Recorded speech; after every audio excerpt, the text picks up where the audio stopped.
So on Saturday night, Austin FC played Houston Dynamo for the 7th time in club history, and after a really great 90-minute performance, Austin FC beat Houston Dynamo in a 3-0 score, and to me, as an Austin FC fan, this is what I wanted, goals and wins. But before I get to that, let's look at the starting lineup. This was the same lineup we saw when we played and beat FC Dallas on Wednesday night. Looked strong and looked really creative. We got to see the 4-5-1 again, 4 in the back, 5 in the midfield, and 1 up front.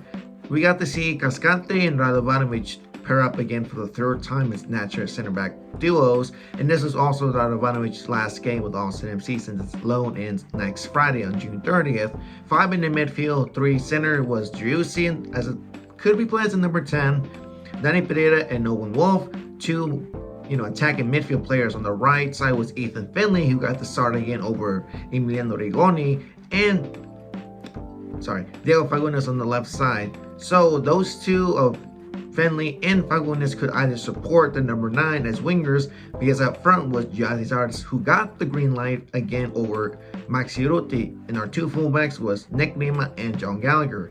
But to me, I already said this is probably the strong 11 against a Houston Dynamo team who came in, in a hot streak of 3 wins in a row. But it's different when you come to Q2 because everything changes, and surely it was. The whole 90-minute performance, the whole 90-minute match, Austin FC put up a show against Houston Dynamo. What we saw in the same game, what we saw from FC Dallas follow up to this match: versatile, dominance, and creativity. 3 things that showed Austin FC that needed this earlier this season.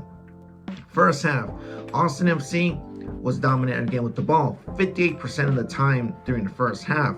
We had so many chances on goal that we could have ended the match in a 10-0 score. We were a complete squad as well, because Driussi and Diego Fagundes were in this match. Driussi and Fagundes didn't play in the first, Driussi was not available, but Fagundes did play the second time we played them last month, but he was not up to standards. This time, Driussi and Fagundes were completely 100% healthy. Our back 4, that's how we should start from now on. The back 4 and put 5 in the midfield, because 5 in the midfield are much more deadlier than stay in the back. What happened? First goal. Driussi does a long cross, and he was trying to give the ball to Zardes, but the ball deflected to one of the Houston Dynamo players. That Finley was right there. Finley scores a header, 1-0. Austin MC is up. They were saying it was offside, but when the ball touched one of the Houston Dynamo defenders, it's considered goal for us. Ethan Finley's provided a second goal in 2 games, and yes, you may say I'm the one who made him much better because of my sign. Jokes aside, let's get to the other goal. 10 minutes, Austin FC was going for the second goal, and it happened. Driussi sees Zardes in the box. Austin FC, this time for 2 games in a row, we have seen so much players in the box. Rather than seeing 3, we now see double that, probably 5 or 6 in the box. Driussi sees Zardes in the box, does a good cross on the left side of the field. Zardes does a header, 2-0. Austin FC is up. Zardes again, second goal in 2 games. He's now tied 10th place with the most goals with 102, I believe, in the MLS. Then from now on, Austin FC just trying to maintain the score with 2-0 before the half, and Radovanovic and Julio Cascante and Brad Stewart kept that clean sheet and kept that first half in our field completely on shutdown.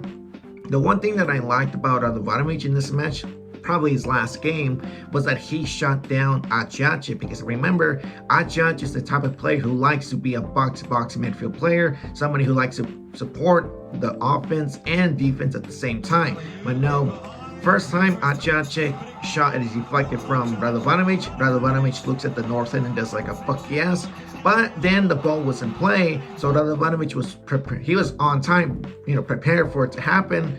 What Achache does is he, fakes to Danny, Owen, Julio Cascante, but Radovanovic was like, nah, I ain't falling for that. So he does a good, I think it blocked on his left foot, falls down, and again his shoulder is in pain. But this time we got to see what kind of player is Radovanovic. He's always there on time, but that's what happens.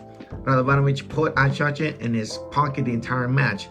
For me, the performance of the first half was the same as first game against FC Dallas. Versatile, dominance, and creativity, and also we were a complete squad. Second half starts, And we got to see Kip Keller come in the second half for Radovanovic, and it's confirmed that Radovanovic is leaving Austin FC. So thank you, Radovanovic, for what you did with us. Thank you for everything you could, and hopefully you feel better with that shoulder. Hopefully it's 100% speed recovery, and I wish you the best to you and your wife. Then Austin FC, right around 2 minutes or 3 minutes into the match, Danny Pereira, who sees an open spot for Julio Cascante, Julio Cascante is by himself, nobody's man marking him. Got Pereira, Danny Pereira, Danny Saitama. That's a good cross in the air. Cascante right there, header, 3-0. Austin FC is doing a massacre against Houston Dynamo. The one thing I like about Danny Pereira now is that he's being more of a player who can push up and support the offense. Something we've been asking for earlier this season or 2 years ago, because we need to try new things, and this was it for Danny Pereira. He's being more offensively now with Austin FC, more free with Owen Wolf and Driussi, because when you see it now, the midfield looks much more better when they're free and not following the orders of, Wolf Ball and all that kind of stuff. Well, that's my own opinion. Then, here's the thing, 3-0. Houston is losing. Houston, you have a problem. No NASA pun intended right there. But later on, Austin FC was trying to go for a goal. I'm okay with 3 goals, but it could be better if we had like 5 goals. Houston Dynamo's goalkeeper, Steve Clark, knows how to play against Austin FC, and we love that guy because we scored on him 13 times in over 2 years or 3 years.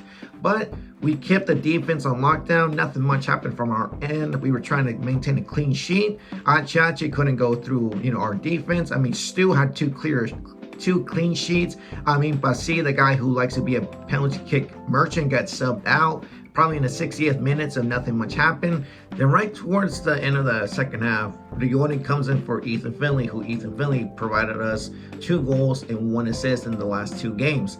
To me, my own opinion, we have to start Ethan Finley from now on. Jokes aside about the whole signing thing that I did for him, Rigoni hasn't put up his expectations that we require him to do, because when it comes to both players, Ethan Finley knows the strategy and ideal what Wolf Ball is.